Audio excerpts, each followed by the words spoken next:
Hello and welcome to the first show of 2024, where we'll be looking at a new motor, can you believe, some events, and also... we try and find some bikes for around about the $3,000 to $4,000 mark.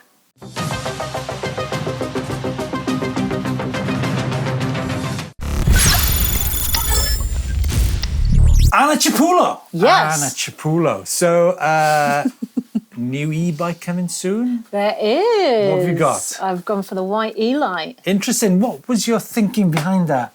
I'm enduro till I die right now. Oh, come on. Really?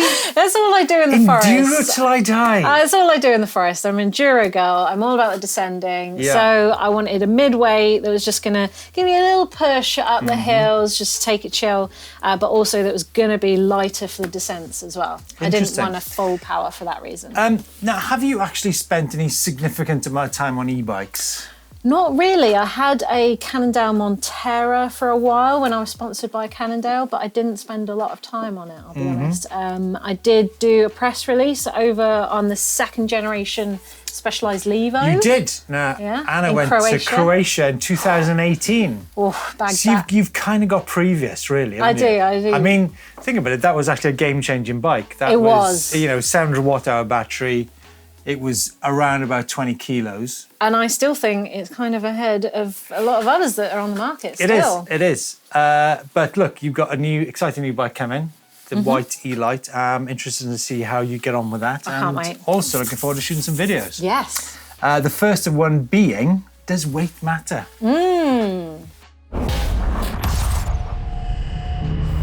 There's a new mid-drive motor, another mid-drive motor. Can there be too many motors in the market? Nah. We I don't need know. more standards, Hey, don't we? So this is from a company called SEG. Now, this is an SEG quote. SEG Automotive, a hidden champion of the automotive industry, supplying virtually all major manufacturers and powering over 300 million vehicles on the road today with their e-machines. So they know about electronics, but do they know about bikes? Well, it's just a motor. They're going to be. They've collaborated with BH from Spain. Now, this motor weighs 2.6 kilos. It's 85 newton meters with a peak power of 600 watts. So I think it's going to be interesting to see.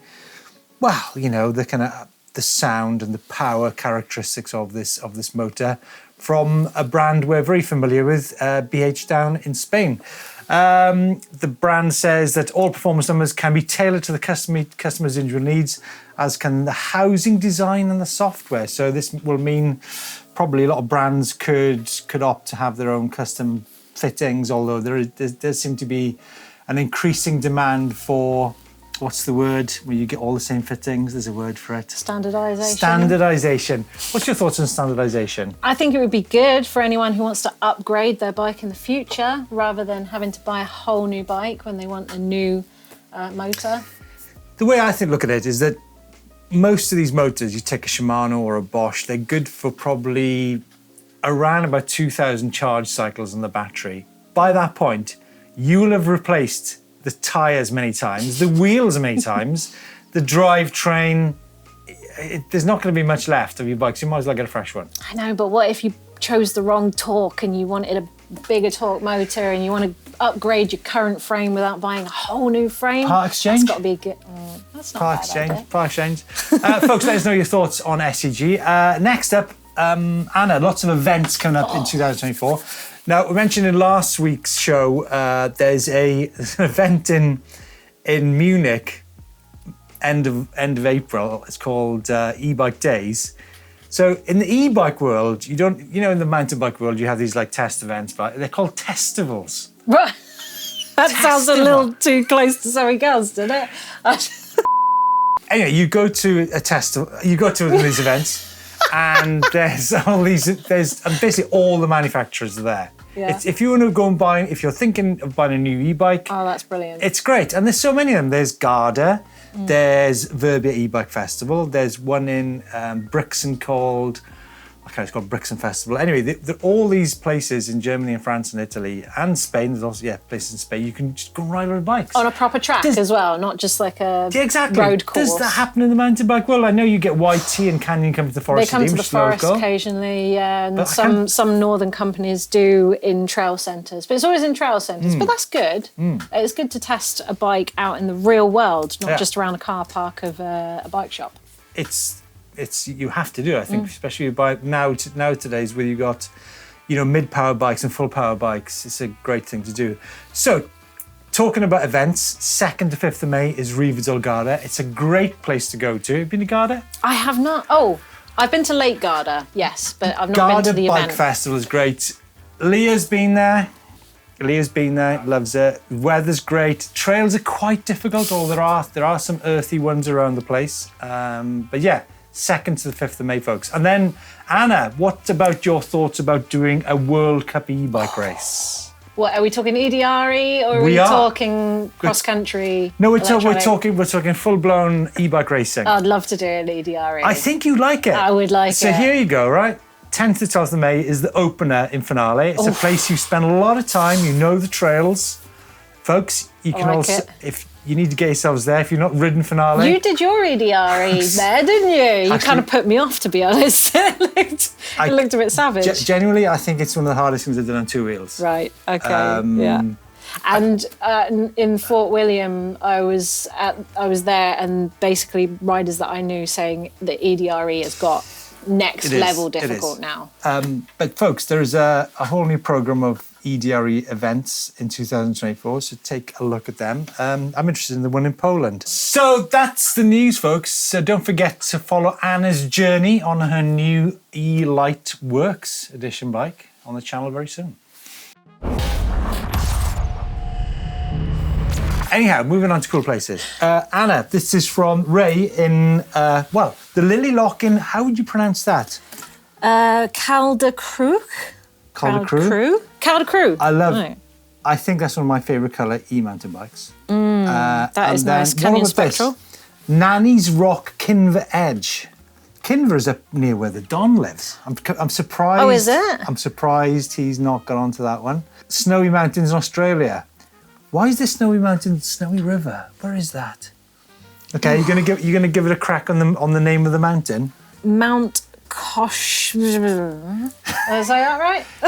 I tell you what, cool places is actually a very challenging challenging part of the show. Yeah, I've watched this before, and I feel like people do it on purpose. They just there might not even be real places. And finally, in Todmorden, Stoodley Pike, West Yorkshire, Andrew and his white E180. That is a cool place. Do you know what? You go to really cool places, e-mountain bikes. You see all these distant hills and you think, I'll go over there. I'll just go and have a look over there. I can't wait. So we've been snooping around and seeing what you've been saying in the comments, and we've got a few bits of feedback, haven't we? We have. Before we get into that, our man behind the camera, we've been on some big adventures around Europe. He was riding an e-bike on GMBN in a video, and this is the comment someone sent in. Okay, how sad. Dude's like 20 years old and riding a motorbike. How pathetic.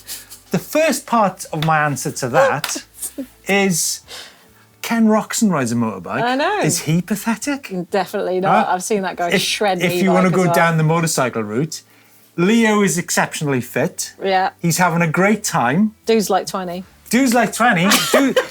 Dude's like having a good time. These young dudes, that's twice dudes have been used. These young dudes are getting softer and softer every day. Stop putting e-bikes on GMBN. Pretty sure it's still a mountain bike, is it not? Stop. I mean, softer and softer. Some savage words. Well, but in positive lights, I've got a nice positive one here from Brian Bathgate, who says that this video is a different class. You guys are taking these films to next level production levels on par with Top Gear. That's definitely that's a compliment, isn't it? That's a very big compliment. And with presenters that aren't. Oh. Well, that's different. Were you presenting this, or was someone else? Yeah. Oh, you were. Thanks, Anna. There you go. Thanks. Right. Brian, it's very kind of you.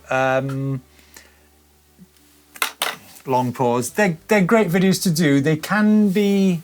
There's a lot of unknowns about the videos we do, especially those adventures, because we've not been there before. they have required planning to an extent, but like, what happens over the top of the mountain is a bit unknown. But what I think it does do is, the interesting one about that is the fact that the gradient is just right. And I'll come on to gradient a little bit later, because if you get the gradient wrong, or if you get the contours wrong, I think you can get into a lot of trouble with the e-mountain bikes. So, but then that's how it ends up being a Top Gear video. But you haven't faked it. You're genuinely out there in the middle of nowhere, it's genuinely off, winging it on your e-bike. Well, winging it to a certain degree. And let's move on to the next one. All right then. Jerker Force. I'm riding the new Neuron as well. I like it very much. In the summer, we rode a lot of trails, like the one in your fantastic video. How do you think it'll be with the 155mm cranks and 36 150 fork? The whole crank thing is a really interesting one. I think crank thing does make a difference. The problem with crank length is, at the moment, and it's quite interesting, Anna, that Hope, I heard this story, that Hope actually now sell more 155mm cranks than all of the cranks put together. That's a rumour. I'm not saying that is just a rumour that I heard.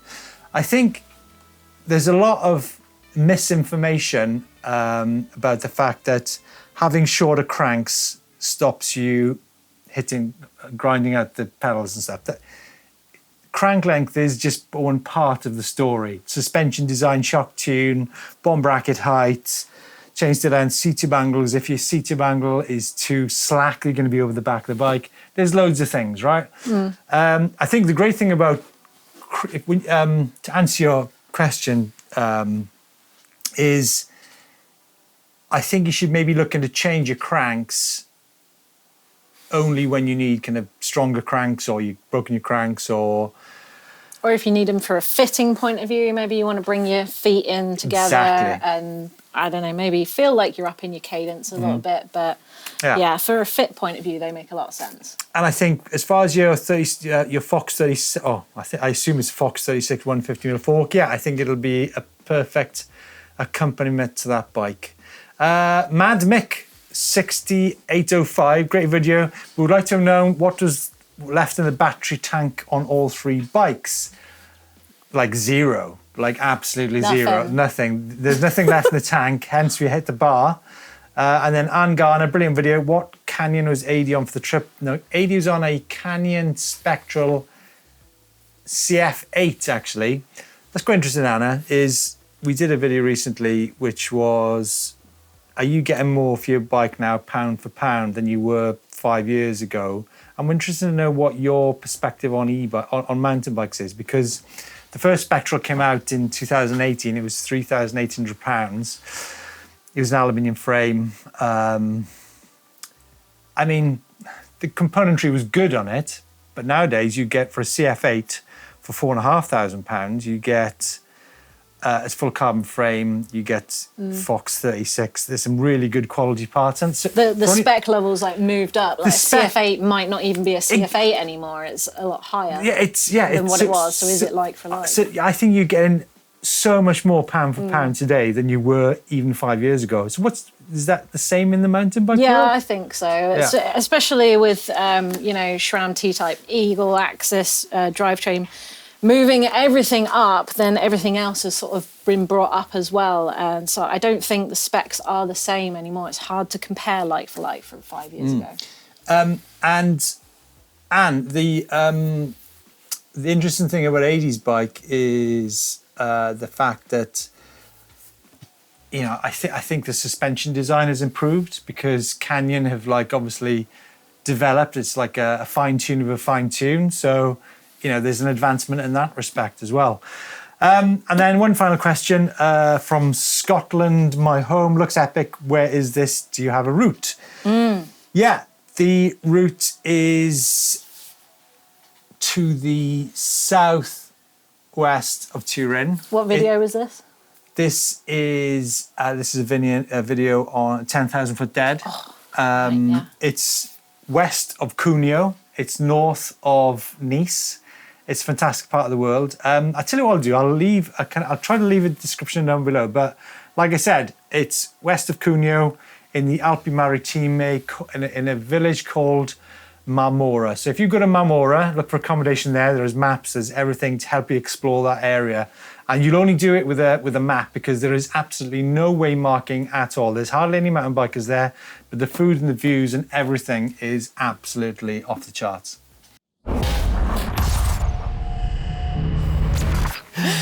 Okay, we promised to give you some bikes from around about the £3,000 to £4,000 mark. And I think when I was getting into e-biking about 4 or 5 years ago, there was nothing really under £4,000. Now they're getting quite common, aren't they, Steve? Increasingly so. I mean, we did, this year we did, last year we did 2 great videos, which were on the Giant Stance in Scotland, €3,500, 29-inch wheels, 120mm travel. The Vitus in Skye, £3,500, 170mm travel.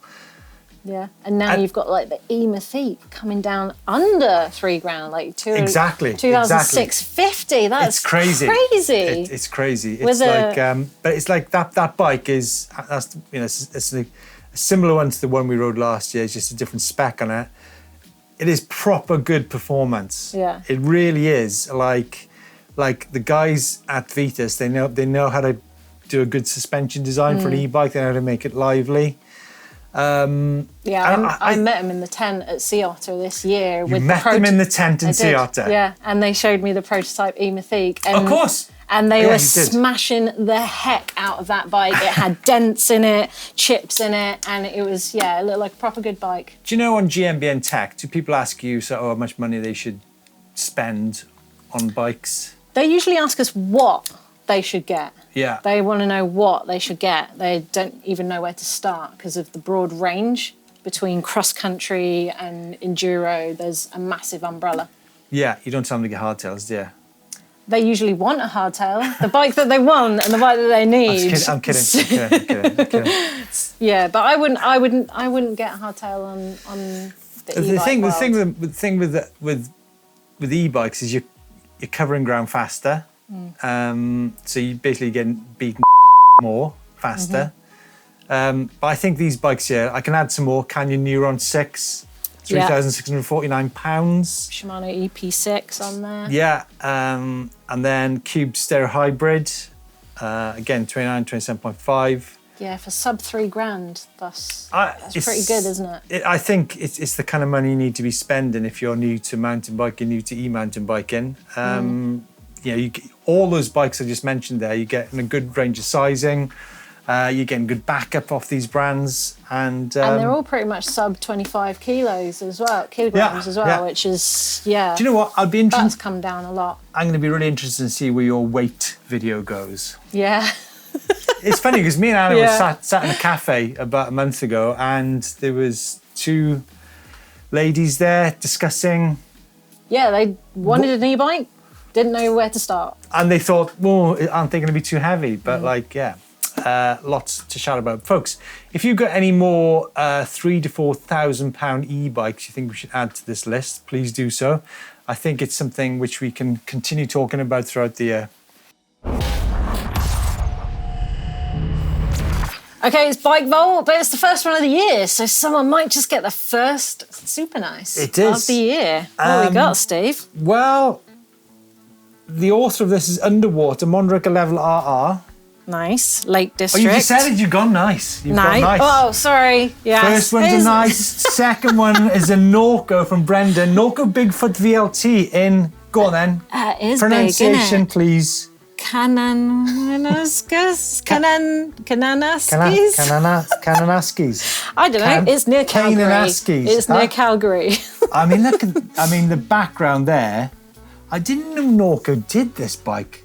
That's a big, chunky Anna, thing, isn't it? I can't say the SN word for a bike with those tyres on it. I'd like to try one in the snow. I'm up for an e-fat bike. That just seems like the dream to me. Just plough through everything. So, Brandon, it seems like this is only going one way, right? Yeah, it's pretty super nice, isn't it? Someone, go on there, right? So he's got the niche, come on. So the year begins with a super nice and a in the January snow snow bike, okay. Fair play. Next up, Nigel. Barra Hill, Aberdeenshire, Merida E160. I think that's super nice. Yeah. And then finally, in Wellington, New Zealand, Fraser's Norco Sight VLT. 2 Norcos to begin the year. Popular. Go on then. Nice and super nice. Yeah, it's nice. It's a nice cherry red. Folks, thanks so much for your submissions to the Bike Vault. Like I said in the last show, I think the standard quality of the shots, it seems to be improving year on year. Nice one. Righty, time to get social. First of all, I've got to be honest, this does look fun in the snow. That looks And dreamy. I think that Norco we saw earlier could be the ideal tool for that job. Yeah, for sure. Do you think maybe we should go some snow e-biking? Yeah, instead of a sunshine shoot, should we go for a snow shoot? We'll go to Scotland for a week. You know Or you go to want the it. south of France and then go to the Alps? Oh, that's better. Yes, let's do that. Come on, Anne, I think you're not I need to thinking think straight. bigger. I need to get Yeah. into EMBN. And next up, this person has changed plans for the weekend. Yeah, Why not? he's chosen the correct plans. And then finally, they say e-bikes are hard to maneuver. This is proper sideways. I know. I don't even know how he brought that back. That's pretty hardcore.